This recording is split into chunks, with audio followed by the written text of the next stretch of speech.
በሀገራችን ኢትዮጵያ ሐይቆችን ተንተርሰው የለሙና የተመሰረቱ ከተሞች አሉ። የከተማነት አቅማቸው መነሻ የሆነው የውሃ ሀብት ነው። ከከተማ መመስረት ባለፈ ደግሞ ለቱሪዝም ገበያ የዋሉ የውሃ አካላት አሉ።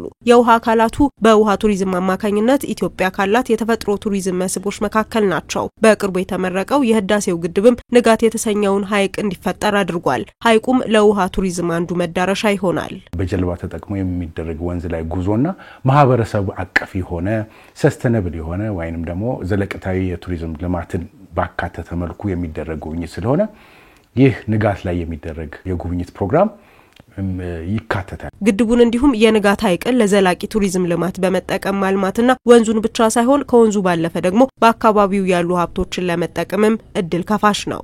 ይሄን አንዱ የቱሪዝም አካል ነው። ለምሳሌ ሚቲንጎች ሊካሄዱበት ይችላሉ። ጥሩ ሪዞርቶች ሊሰሩ ይችላሉ።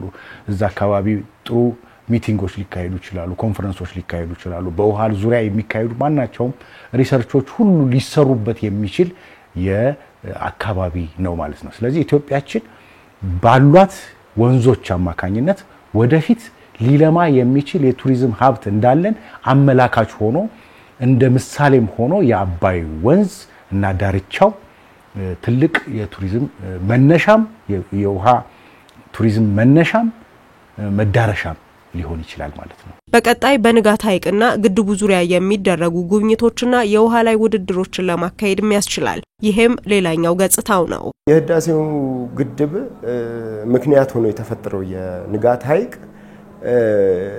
እንደማንኛውም የውሃ አካል እንዳይታይ ሊያስችሉ የሚችሉ እድሎችን በደንብ ለይተን መጠቀም መቻል አለብን። በቀጣይ የሐይቁን ማዕከል ያደረጉ ቱሮች፣ የመዳረሻ ልማት ስራዎች ይሰራሉ።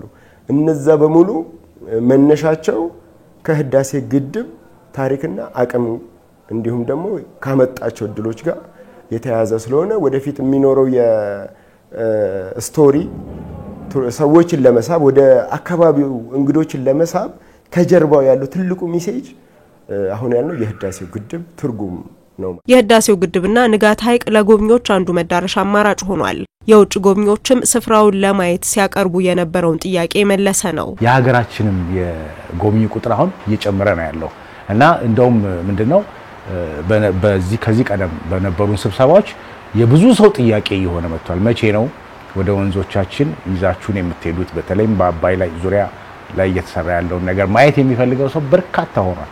ስለዚህ ከሀገር ውስጥ ጀምረን ወደ የሀገር ውጭ ደግሞ ጎብኚዎችን ይዘን መሄድ እንጀምራለን። የህዳሴው ግድብ ከፍተኛ የኤሌክትሪክ ኃይል የሚያመነጭና በኢትዮጵያውያን የተባበረ ክንድ መገንባቱን ጨምሮ የያዘውን ታሪክ በስፋት ማስተዋወቅ ይገባል። ቱሪዝም ሚኒስቴርም ስፍራው አንዱ የቱሪዝም የስበት ማዕከል እንዲሆን እየሰራ ነው።